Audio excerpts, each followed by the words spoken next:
All right, let's get right into it. Something really big but kind of quiet is happening inside America's most powerful companies. You might not see it in the headlines, but believe me, there's a huge recalibration of corporate power going on, and it's changing who really calls the shots in the boardroom.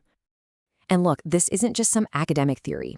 Experts at Harvard are pointing out that the most recent proxy season, that's when shareholders vote on big company issues, was an absolute whirlwind. We're talking real political, legal, and regulatory shifts that have everyone from investors to CEOs scrambling to figure out the new rules of the game.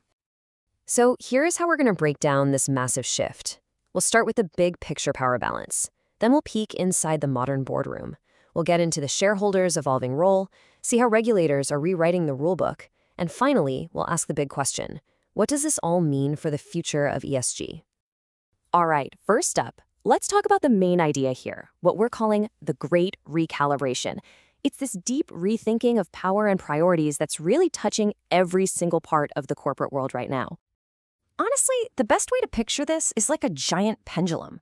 For a while there, it swung way over to one side, towards shareholder activism and social issues. But now, it's swinging back. And that's completely redrawing the lines of influence between the owners, the managers, and the rulemakers. So where's the first place you'd expect to see this pendulum swing in action? Well, it's right there, inside the boardroom itself. The whole debate over who gets a seat at the table and what skills they need to have is changing, and changing fast. And what's happening here is fascinating. The latest data shows a clear pivot back to basics. Companies are really prioritizing things like financial smarts and hands-on operational experience. Now, that doesn't mean things like DEI or sustainability are disappearing, not at all. It just means they're being emphasized a bit less when it comes to recruiting new directors, probably in reaction to all the political and economic headwinds.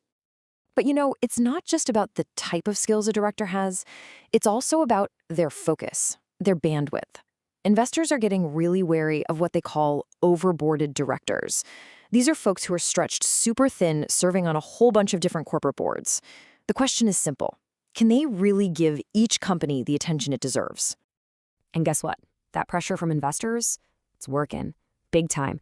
The number of directors who serve on just one board is actually up, hitting almost 53%. That shows you boards are listening. But the really eye-popping numbers are on the other side of the coin. Just take a look at directors serving on 4 public boards. In just 1 year, that number dropped by 14%. That's a pretty clear signal.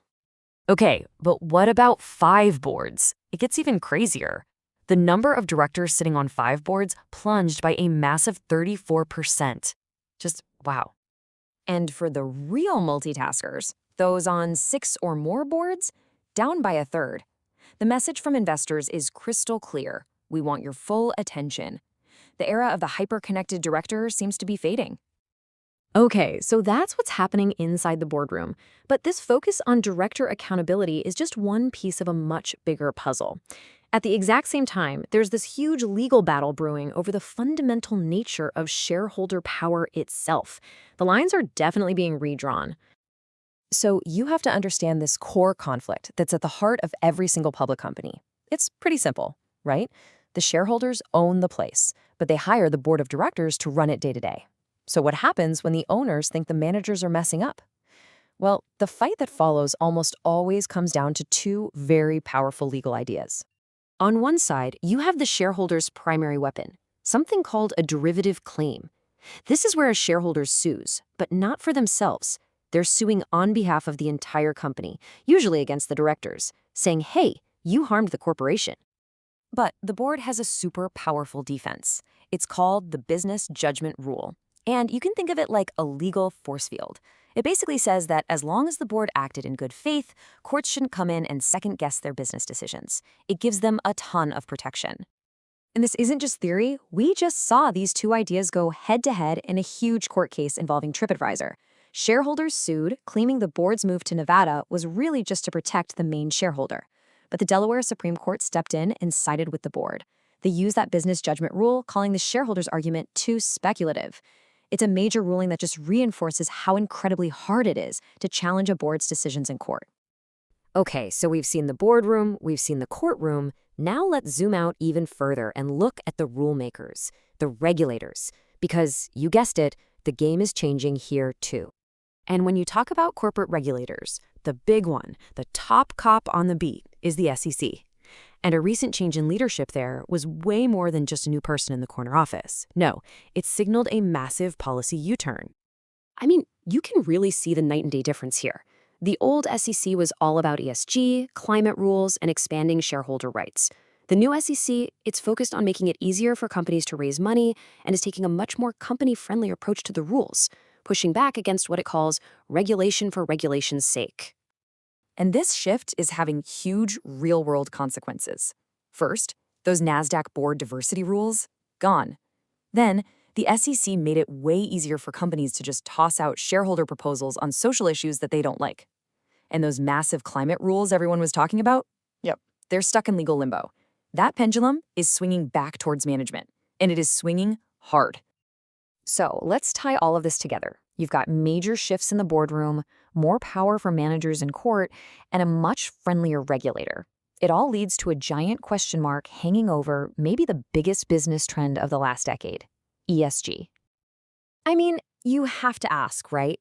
With this massive recalibration of power, with the pendulum swinging so far away from activists and towards management, is ESG basically dead? Well, not so fast. The experts are saying what looks like a slowdown is actually a sign that ESG is maturing. It's moving from being a buzzword to just being part of good business. Companies are done just talking, now they're building these ideas into how they actually operate. Because at the end of the day, what is ESG? It's just a lens for spotting risks and opportunities. And as this quote says so perfectly, being smart about that will never go out of style. So that's where we are. This great recalibration is in full swing, and it leaves us with this huge fundamental question.